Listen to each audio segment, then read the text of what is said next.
Bismillahirrahmanirrahim. Assalamualaikum warahmatullahi wabarakatuh. Alhamdulillah, wassalatu wassalamu ala sayyidina Muhammadin Rasulillah wa ala alihi wa man wala. Saudara-saudara mahasiswa MKS, insyaallah kita akan melaksanakan kegiatan belajar dan mengajar untuk semester ini. Insya Allah dimulai pada hari ini. Bapak sebagai pengampu mata kuliah akhlak, insya Allah akan menyampaikan materi dari ilmu akhlak ini. Seperti kita ketahui bahwa sudah beberapa dekade yang lalu mengenai teori-teori yang membahas tentang kesuksesan seseorang yang pada awalnya sering diagung-agungkan atau komoditas kesuksesan utama mereka adalah kecerdasan IQ yang kemudian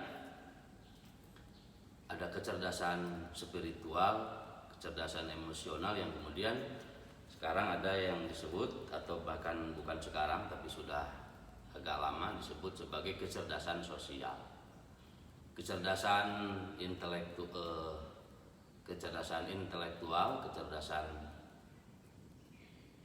akal ternyata tidak selamanya membawa kesuksesan, tetapi perlu ditopang oleh kecerdasan lain, spiritual, bagaimana seseorang membangun kepribadian yang baik dari sisi agama. Kemudian ada kecerdasan sosial, bagaimana seseorang berakhlak, dan kita sebagai muslim tentu akhlak-akhlak kita didasarkan pada nilai-nilai agama itu sendiri, atau bahkan akhlak ini pada dasarnya merupakan karakter manusia yang fitrah.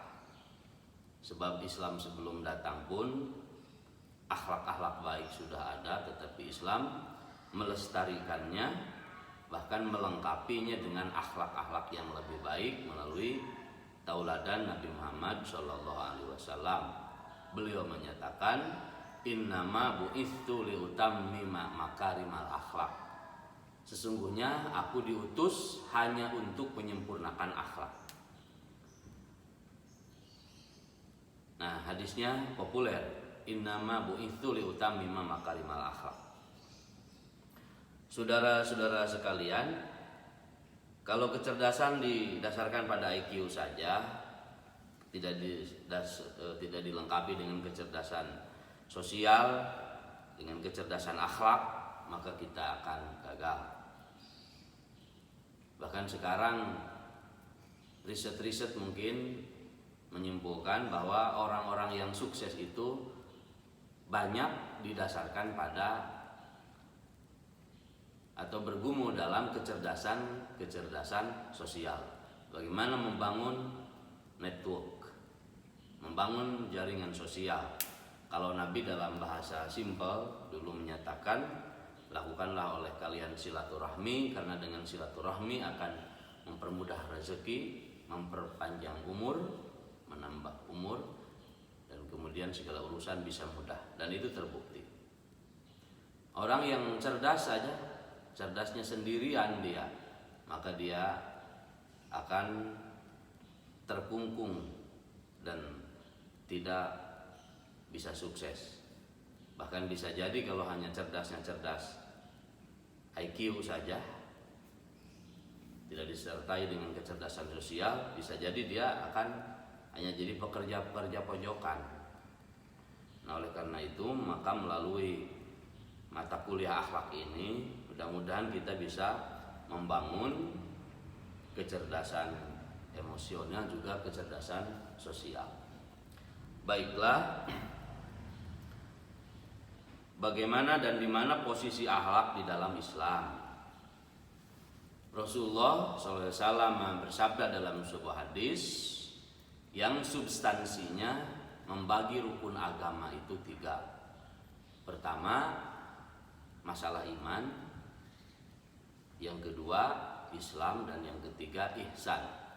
Masalah iman secara literasi dibahas dalam pembahasan ilmu akidah atau teologi. Kemudian masalah Islam, maksud Islam di sini adalah masalah syariat, dibahas dalam pembahasan ilmu fikih dengan berbagai mazhab yang bervariasi, berbagai ikhtilaf terjadi di dalam fikih yang merupakan kekayaan intelektual kaum muslimin. Kemudian yang ketiga, ihsan. Nah, kalau ihsan ini adalah masalah akhlak dan literasinya adalah literasi tasawuf. Maka saya menggunakan literasi untuk kajian dari mata kuliah ini dengan menggunakan kitab Mau'izatul Mu'minin sebagai kitab ringkasan dari Ihya Ulumuddin Imam Al-Ghazali. Baiklah, Al-Ghazali membagi isi atau konten dari jiwa atau hati manusia itu dalam 3 anasir. Yang pertama yang disebut dengan akal. Yang kedua disebut dengan ghadab. Yang ketiga yang disebut dengan syahwat.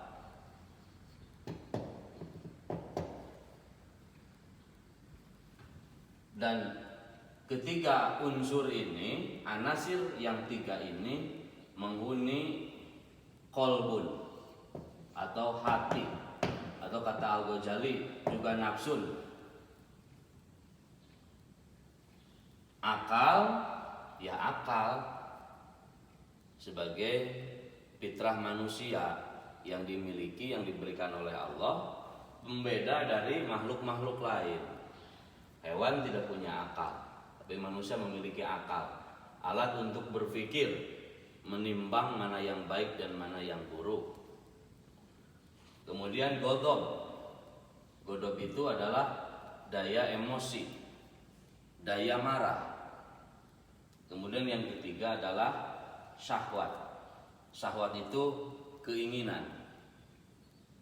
Manakah yang paling dominan menghuni qalbun ini atau menghuni kepribadian seseorang? Kalau akal yang dominan menghuni qalbun ini, maka akhlaknya pasti baik. Kalau ghadab yang menghuni qalbun ini, pasti buruk akhlaknya. Demikian pun kalau syahwat yang menghuni qalbun ini, maka akan buruk. Misalkan kita rinci yang kita ketahui dari ghadab. Ghadab itu diantaranya adalah yang jelas, ghadab itu marah, apalagi memukul orang, apalagi membunuh.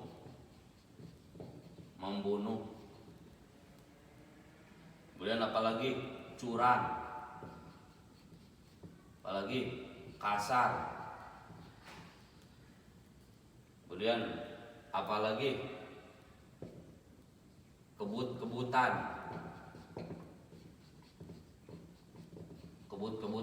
godok. Kemudian lagi kalau antrian nyelonong, itu godok. Kemudian kalau syahwat, apa itu syahwat?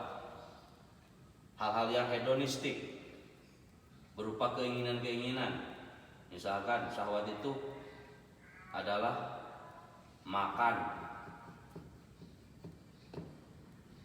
minum, tidur, main-main, dan lagi apa? hubungan intim. Hubungan intim. Kemudian lagi syahwat itu segala hobi aja. Segala hobi intinya adalah syahwat. Dan kalau akal, jujur, teratur,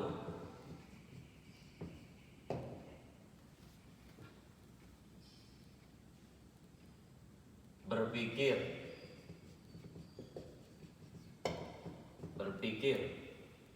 menahan diri,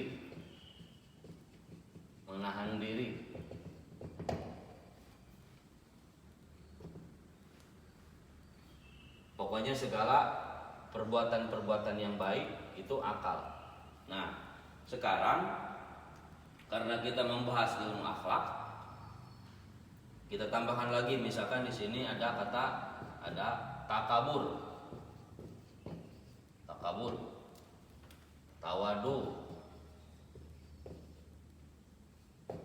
tawadu. Nah, saudara-saudara, mana yang akan menghuni kolbun ini? Apakah unsur-unsur dari godop atau unsur-unsur dari syahwat atau dari akal? Dan apakah semua ini harus dihilangkan dari kita? Marah, memukul, membunuh harus dihilangkan. Kemudian syahwat, makan, tidur, main-main, hubungan intim, segala macam hobi, apakah harus dihilangkan atau bagaimana? Pada semester yang lalu saya pernah menyampaikan kuliah yang seperti ini juga. Mahasiswa-mahasiswa banyak yang menjawab, udah hilangkan saja godop itu, ada yang bilang gitu. Kemudian syahwat hilangkan saja begitu, karena ini jelek.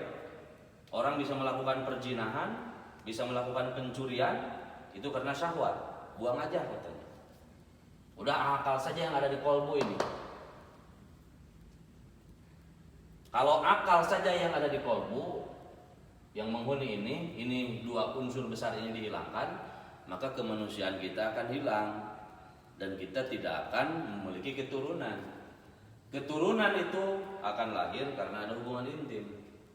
Tapi harus benar melalui konsepsi dan persepsi yang diberitahukan kepada akal melalui agama, harus melalui pernikahan. Jangan hubungan intim asal hubungan intim. Tidur perlu tidur. Tidak tidur orang akan mati. Tapi tidurnya teratur, akal. Makan dan minum, ini yang bagian dari syahwat. Perlu. Jelas manusia mati tidak makan dan tidak minum. Maka ada keteraturan, berpikir, menahan diri. Kemudian ada tawadu, tahu diri. Nah, kemudian main-main perlu refreshing. Tapi kalau terus-terusan refreshing, ini yang dominan dari syahwat. Makan pasti sedikit-sedikit makan, sedikit-sedikit tidur, main-main melulu. Kemudian hubungan intim pun juga tidak benar, tidak melalui pernikahan, tidak melalui sensor akal. Segala hobi terus aja dipacu, yang penting aku senang. Ini syahwat, pemuja syahwat ini, hamba-hamba syahwat. Kemudian godop, marah. Apakah marah harus dihabisi dari jiwa kita? Tidak boleh sama sekali menghuni kolbun, gak bisa. Marah juga harus ada, tapi dipelihara, dijaga, dikendalikan oleh akal. Memukul perlu memukul ketika kita perang. Kalau tidak bisa memukul, membunuh ketika kita perang melawan musuh yang benar-benar musuh, kita juga perlu. Tapi kalau ini semua tidak dikendalikan oleh akal tidak mendominasi untuk ini semua, maka kita akan menjadi manusia-manusia yang rusak. Akan menjadi manusia yang otoriter, manusia yang kejam, manusia yang sadis, sedikit-sedikit marah. Jadi tidak proporsional menempatkan marah, sedikit-sedikit memukul, bahkan sedikit-sedikit membunuh, main bunuh saja. Curang, kasar. Padahal kasar ini perlu. Kapan perlunya kasar? Ketika kita perang. Nyelonong, ini akibat godop yang kuat. Tapi kalau dikendalikan oleh akal, maka semuanya akan baik. Nah, jadi dengan demikian karakter yang baik atau tindakan-tindakan yang baik yang disebut sebagai akhlakul karimah, al-akhlakul karimah adalah ketika daya godok, daya marah, daya emosi dan syahwat, keinginan-keinginan yang manusiawi ini dikendalikan oleh akal. Akal yang menghuni singgasana kolbu ini selalu menggunakan pertimbangan akal. Maka kalau semuanya timbang berdasarkan akal, semua ini, semua syahwat dan semua godok, seseorang akan selamat dan memiliki akhlakul karimah. Jadi pembelajaran akhlak itu adalah bagaimana ketika akal ini harus menjadi panglima dalam pribadi kita untuk mengendalikan godok dan syahwat ini. Baiklah. Selanjutnya, bagaimana kita menterapi dan mengendalikan semua ini dikendalikan oleh akal? Maka kita harus melalui terapi-terapi yang dijelaskan oleh para ulama-ulama tasawuf.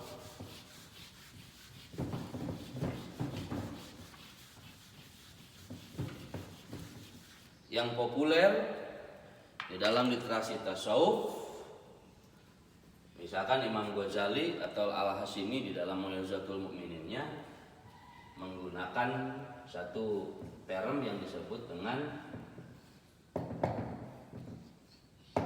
Riyadun Nafsi, yang disebut dengan Riyadun Nafsi, melatih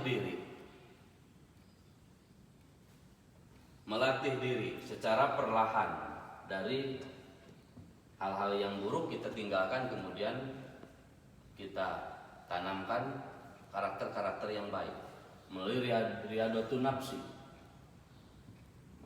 Riyadun Nafsi. Di sini ada yang disebut dengan takhalli.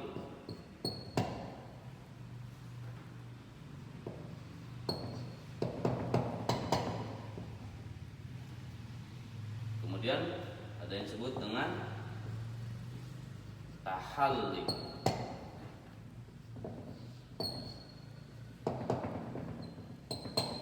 Kemudian ada yang disebut dengan tajalli.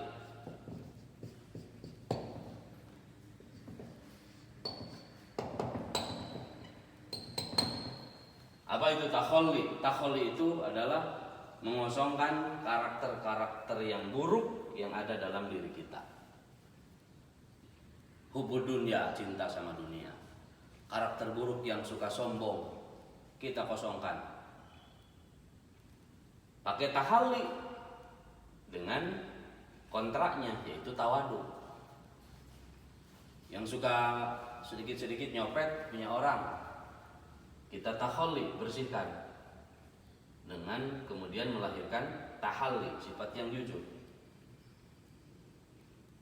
Oleh karenanya dalam proses Riyadun Nafsi, kita dituntut untuk mengetahui karakter diri kita.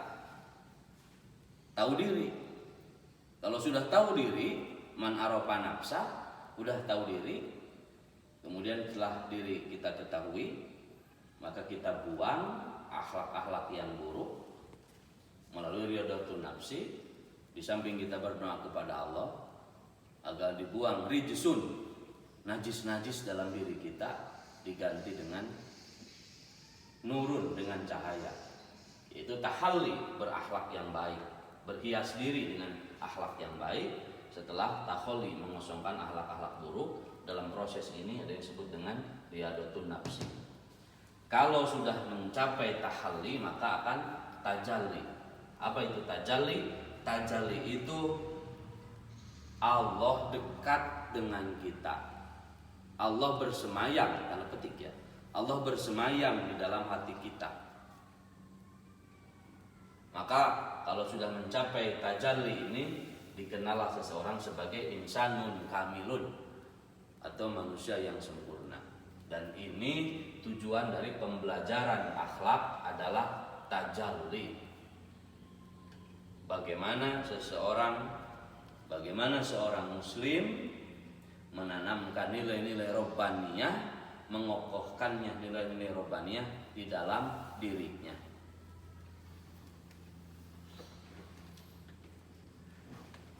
Maka nanti pertemuan-pertemuan selanjutnya kita akan membahas akhlak-akhlak yang buruk, apa itu takabur, sombong, apa itu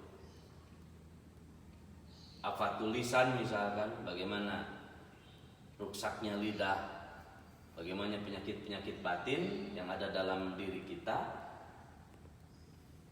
Nah, kemudian setelah itu memberikan terapi-terapi, biasanya bagaimana karakter-karakter buruk ini kita hilangkan dalam sebuah buku yang tidak begitu tebal karena sudah diringkas dari Ihya Ulumuddin, yaitu kitab Mu'izatul Mukminin karya Al-Hashimi.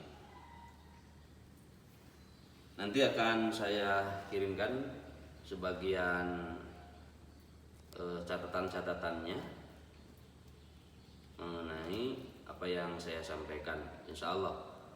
Dan sebelumnya saya akan bacakan beberapa keterangan-keterangan dari Quran dan Sunnah bagaimana apresiasi Al-Quran terhadap akhlakul karimah Rasulullah Shallallahu Alaihi Wasallam dengan keagungannya di dalam berakhlak.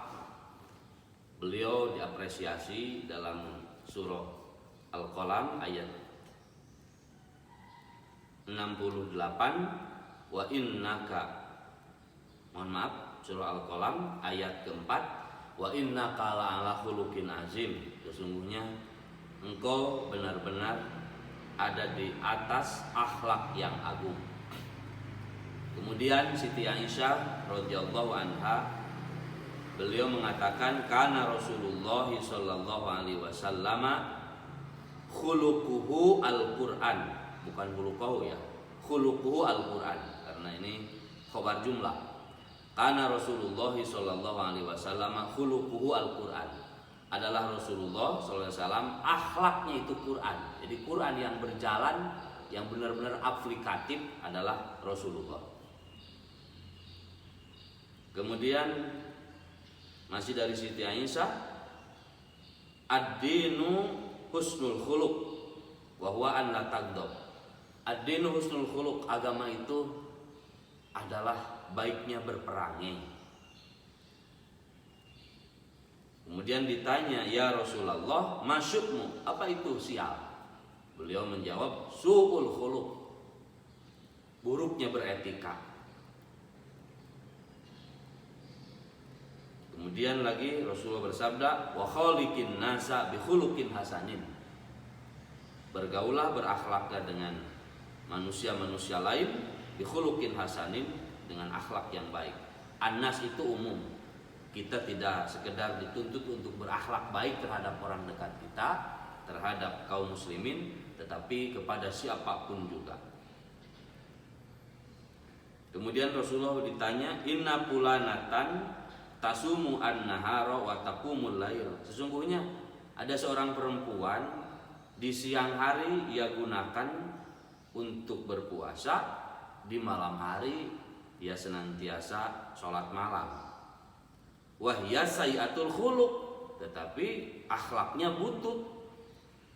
Tu'dhi jiranaha bilisaniha, lidahnya tidak terkendali, sering menyakiti tetangga-tetangganya.